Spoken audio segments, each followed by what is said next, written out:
270টি আসনে মনোনয়নপত্র সাবমিট করেছে। আমরা তাদেরকে নির্দেশনা দিয়েছি তারা নির্বাচনের প্রতিদ্বন্দ্বিতা করবেন, একজনও তারা মনোনয়নপত্র প্রত্যাহার করবেন না। আমরা আজকে আপনাদের সামনে ঘোষণা দিতে বাধ্য হচ্ছি যে ইসলামী আন্দোলন বাংলাদেশ আসন্ন ত্রয়োদশ জাতীয় সংসদ নির্বাচনে যে 270টি আসনে মনোনয়নপত্র সাবমিট করেছে, এর মধ্যে আপিলে 2 জন বাতিল হয়েছে, বাকি 268 জন সংসদ সদস্য প্রার্থী এখনো পর্যন্ত মাঠে কাজ করছেন। আমরা তাদেরকে নির্দেশনা দিয়েছি তারা নির্বাচনের প্রতিদ্বন্দ্বিতা করবেন, একজনও তারা মনোনয়নপত্র প্রত্যাহার করবেন না।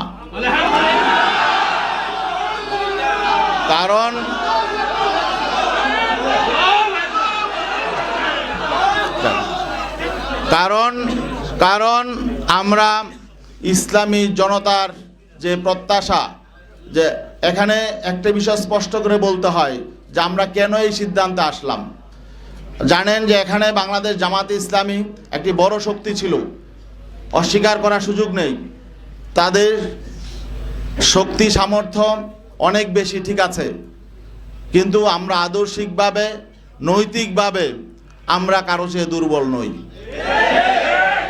আজকে আমাদের দুঃখজনক বাস্তবতা হলো আমরা অবাক বিস্ময়ের সঙ্গে দেখলাম জামাতে ইসলামী সম্মানিত আমির জনাব ডাক্তার শফিকুর রহমান তিনি স্পষ্ট করে বলেছেন যে তারা ক্ষমতায় গেলে প্রচলিত আইন অনুযায়ী রাষ্ট্র পরিচালনা করবেন, এবং তিনি যে খ্রিস্টান সম্প্রদায়ের প্রতিনিধির সঙ্গে কথা বলছিলেন সেই খ্রিস্টান সম্প্রদায়ের একজন সম্মানিত নারী তিনি স্পষ্ট করে বলেছেন যে আমরা আশ্বস্ত হয়েছি যে জামাতের আমির শরিয়া আইন প্রতিষ্ঠা করবেন না, এই ওয়াদা তিনি করেছেন, এই জন্য আমরা আশ্বস্ত হয়েছি।